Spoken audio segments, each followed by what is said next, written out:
Hi, I'm Flora. I'm your host, and today's another episode of The Human Side of AI. Typically, on these episodes, we have the AI host on Mondays, and then we have a real human come to our show on Fridays. But today, we're doing things a little different. The AI hosts are going to be talking about something a little more human. They're going to be asking, what if the whole point of AI was to never really help you do more work? What if it was actually meant to help you do less of the wrong kind? Today's episode is about something we talk about a lot here, but rarely get into this deeply. The idea that AI is not a productivity machine, it's a humanity machine. That the real goal is not squeezing 10 more hours of output from your week, but reclaiming the hours that actually make you feel like a person. We are getting into cognitive load, the vacuum problem, what happens when you free up time and then waste it anyway, and why the boundaries you set around AI matter just as much as the tools themselves. This one is worth slowing down for. Let's dive in. Welcome to today's deep dive. If you're tuning in right now, I really want to talk directly to you, the learner. Think back to the invention of the washing machine. Oh, yeah, the ultimate labor-saving device. Exactly. Right. You buy this metal box, you plug it in, and the initial pitch is just total liberation. I mean, the promise was that you would never have to spend your Saturday scrubbing shirts on a washboard again. Right. It was framed as this very simple mathematical equation. You subtract the chore and you add the leisure. But we all know what actually happened. You didn't buy a washing machine so you could spend that saved time like washing other things by hand. You bought it so you could go spend time with your family or read a book. Yeah, but the standard of cleanliness just went up instead. Exactly. We started changing our clothes every single day, washing them constantly, and that phantom free time just vanished. We invent tools to save time, and then we just use that saved time to do more work. And that paradox of productivity is exactly what makes our focus today so crucial. I mean, we are looking at the ultimate modern productivity machine, which is artificial intelligence. Right. And usually the cultural conversation around AI is just relentless. It really is. It's Yeah. either positioned as this engine of hyper-efficiency designed to squeeze, 10 more hours of output from your week, or it's this looming threat to our livelihoods. But the insights we're exploring today, drawn from a concept called the AI Time Reclamation Act, they flip that script completely. They really do. It's a fascinating shift. The mission here is to explore a radical, almost counterintuitive idea. What if we used AI not to do more work, but as a dedicated time-reclaiming layer in our lives? Yeah, what if the goal of the algorithm isn't to help you answer 50 more emails, but to actually help you reclaim your humanity? Right. The shift in intention there is just profound. It challenges us to stop looking at AI as a way to scale our output and start looking at it as a way to scale our presence. I love that phrasing, scaling presence. Yeah, it advocates for letting the machine handle the mechanical, frictional parts of life so the human can handle the lived, subjective parts. Things like rest, deep relationships, creativity, reflection. So let's look at what's actually draining us. Because before we can reclaim our humanity, we have to identify exactly what is stealing our bandwidth in the first place. Which brings us to the concept of the friction filter. Right. We all know AI can summarize a tangled 20-message email thread or, find a mutual free slot on a calendar. Sure, the basic stuff. But the revelation here is understanding why those specific tasks are so damaging to our daily experience. Well, to understand the damage, we really have to look at cognitive load theory. Okay, break that down for us. So the human brain, specifically the prefrontal cortex, it handles decision-making and executive function. But here's the thing, it doesn't really distinguish between a high-stakes strategic career decision and deciding what to make for dinner based on what's left in the pantry. Wait, really? The brain treats those the same? Basically, yeah, a decision is a decision. Every micro-choice consumes a finite reserve of mental energy. Oh, man. So it's like RAM in a computer. If you have 90 browser tabs open, the machine slows to a crawl, even if those tabs are just holding simple text. That is a perfect analogy. The daily friction, like figuring out if you need to be involved in a specific email chain or coordinating a meeting time. Or tracking when you're due for a doctor's visit. Exactly, or making a grocery list. These are high-friction, low-reward cognitive tasks. They just eat up your RAM. Yeah, I feel that. By the time you actually close your laptop and sit down with your family, your decision-making battery is at zero. You're physically present, but cognitively absent. Okay, I understand the mechanics of the energy drain. Yeah. But I have to push back on the application here just a little bit. Sure, go for it. Are we just infantilizing ourselves? I mean, if I use an AI to track my household budget, tell me what to cook, and remind me to buy milk, am I really reclaiming my humanity, or am I just losing basic adult executive function? It does feel a bit like avoiding responsibility, doesn't it? Yeah, a little bit. It feels lazy. That reaction is incredibly common, but it forces us to redefine how we view busy work. We tend to attach this bizarre moral value to suffering through administrative tasks. Like it builds character or something. Exactly. But being a human isn't defined by your ability to remember that you're out of milk. Outsourcing that logistical friction isn't laziness.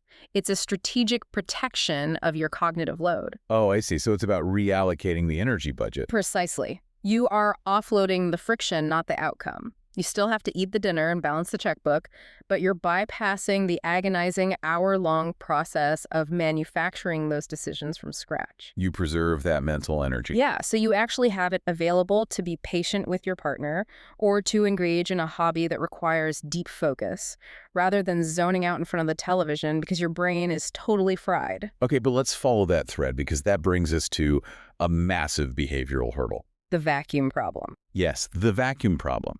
Let's say you do this. You aggressively filter out the friction. You automate the emails, the scheduling, the grocery lists. You free up all this RAM and you save, let's say, 3 hours a week. Which is a lot of time. It is. But nature abhors a vacuum. And it is a very dangerous vacuum. If you successfully save those 3 hours by eliminating logistical friction, and you fill that newly saved time by defaulting back to the couch to scroll endlessly on your phone, Then the entire experiment has failed. completely failed. You haven't reclaimed your humanity at all. You've merely shifted your screen time from a stressful spreadsheet to an algorithmic social media feed. You've literally just traded productive screen time for unproductive screen time. Exactly. And the inertia of modern life is so strong, it is incredibly easy to just let the current sweep you back into the phone. So practically speaking, how does the source suggest we intentionally fill this new space? The required move is a deliberate, conscious swap. You trade admin time for true presence. Okay, what does that look like? Instead of organizing a calendar, you spend that 30 minutes looking a partner or a child in the eye. You share a proper, unhurried meal. You go for a walk outside. That sounds great, but because that inertia is so powerful, relying on sheer willpower often isn't enough. No, it's usually not. No. And this is where we hit what I think is the most controversial idea in this entire philosophy. Using the technology to push you away from the technology. Yes. Setting up simple AI nudges to prevent you from defaulting to screens. Like having your digital assistant pop up and say, you have a 45-minute gap right now, call this specific friend, or it's 9 p.m., time to wind down. Exactly. It functions as a pattern interrupt. We live in an age of profound engineered distraction. Sometimes breaking the gravitational pull of that distraction requires an external push. But doesn't this create a strange paradox? How so? Well, it's like having a digital personal trainer for your social life. Doesn't an algorithm telling me to call a friend completely kill the spontaneity and authenticity of human connection? It feels a little robotic. I challenge you to separate the trigger from the action. Okay, tell me more. While the prompt itself is digital, the connection it triggers is purely human. Think of it as temporary scaffolding. Scaffolding. Yeah. The AI isn't having the conversation for you. It isn't generating a deep emotional connection. It is simply tapping you on the shoulder and reminding you of your own stated values in a moment where you might otherwise choose the path of least resistance. Oh, I get it. It's essentially an alarm clock. That's a great way to look at it. The mechanism of the alarm is mechanical, but the act of waking up, stretching, and experiencing the morning is entirely human. Exactly. And once you break the inertia, the scaffolding falls away. The conversation you have with your friend is real. The walk you take is real. That makes the transition from external logistics to internal cultivation much clearer. It's a big step. Because once we clear the logistical clutter and we set up the scaffolding to connect with others, we have to confront the internal clutter. The inner self. Right.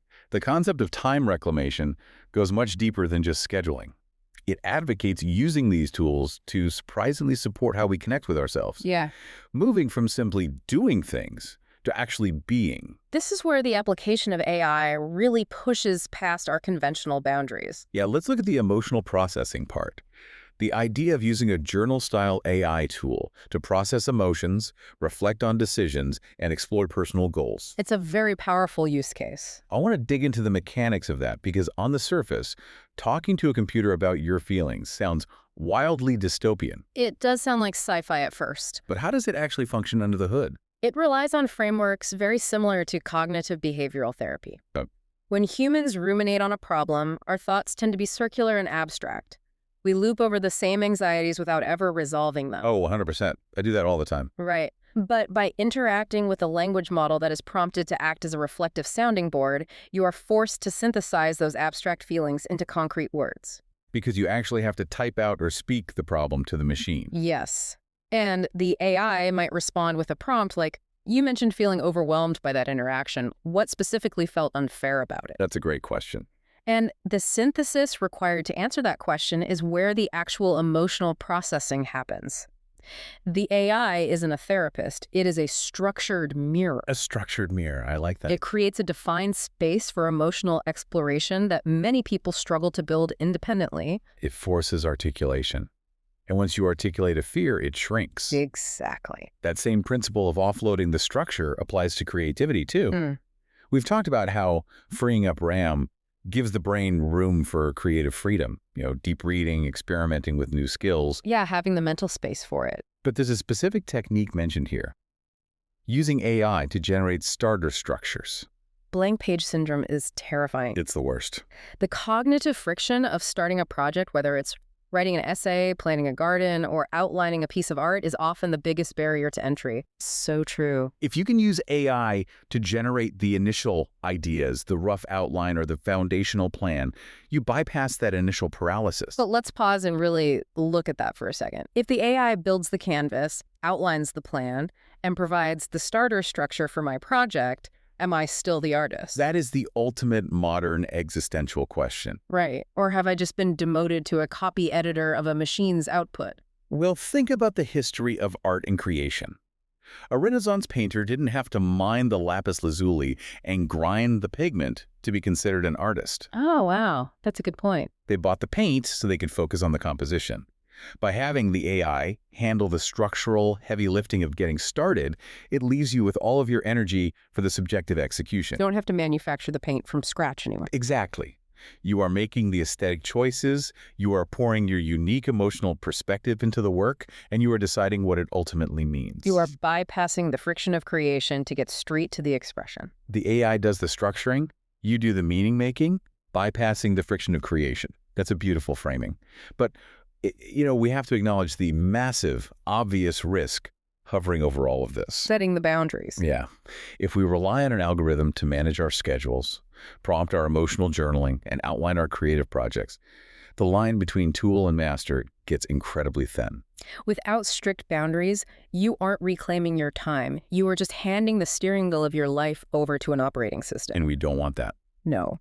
To ensure the technology remains subordinate to your humanity, we have to establish very intentional guardrails. Let's unpack the specific rules for these guardrails, because this is where the philosophy becomes really actionable for you listening. Rule number 1, AI handles preparation, I handle presence. This is the definitive boundary line. I love this one. You can absolutely leverage the AI to draft a difficult email, summarize a complex brief, or outline a presentation. It can do all the heavy lifting to get you to the starting line. But the human must be the one to personally press send. The human must be the one to deliver the message, to look the client or the friend in the eye. It functions as a digital moat around our vulnerable moments. That's a great way to visualize it. You can use the tool to get right up to the edge of the interaction, but the actual bridge between two people, the connection has to be walked by the human alone. The moment you automate the actual interaction, you've lost the plot. And that leads directly to the second guardrail, establishing AI light zones in your day. Yes, this is crucial. This requires actively reserving specific windows of time as sacred spaces with absolutely no automations, no nudges, no smart assistants, no algorithmic interventions. The most critical times for this are typically mornings, dinner time, and bedtime. Conceptually, I love the idea of an AI light zone, but practically, how do we enforce that boundary? It takes discipline. Because it is so incredibly tempting, especially at the end of a long day when your defenses are down, to just let the AI hit auto-send while you're eating dinner, or just check that one summarized email thread right before bed. How do we hold the line when the convenience is literally always in our pocket? It requires a fundamental shift in your core identity regarding technology. Okay. The boundary cannot just be a do not disturb setting on your phone because, you will just toggle it off. Oh, I totally do that. Disable for 1 hour. Exactly. It has to be a philosophical stance. You have to actively choose to treat AI strictly as a servant of humanity. A servant. Yes. You are choosing to outsource the friction, but you must draw a hard, non-negotiable line to never, ever outsource the relationship itself. Because the moment you outsource the relationship, you aren't reclaiming time.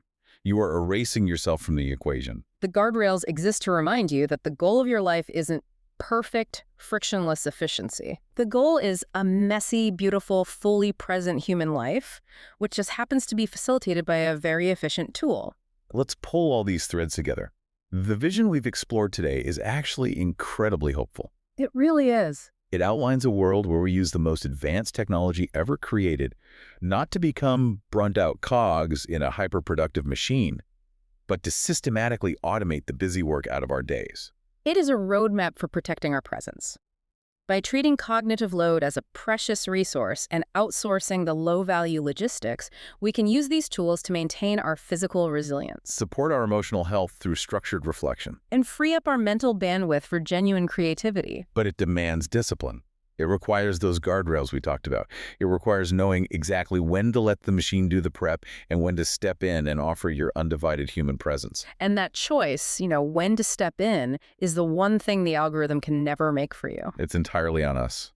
And that leaves us with a final thought I want you, the learner, to take with you today. Something to really chew on. It's a big question. If we actually succeed in doing this, if we use AI to strip away all the tedious busy work, all the friction, the endless grocery lists, and the scheduling ping pong, will we finally discover what our pure, unfiltered human nature actually looks like? Or might we realize that we have been secretly using all that busy work as a convenient excuse, a shield to avoid the much harder, much quieter work of simply being? Without the noise of the friction, you are forced to face whatever is left. That is a profound space to step into. Do us a favor. Right now, pause this deep dive. Leave your phone on the desk, walk away from the screens, and go take a walk outside. Just you.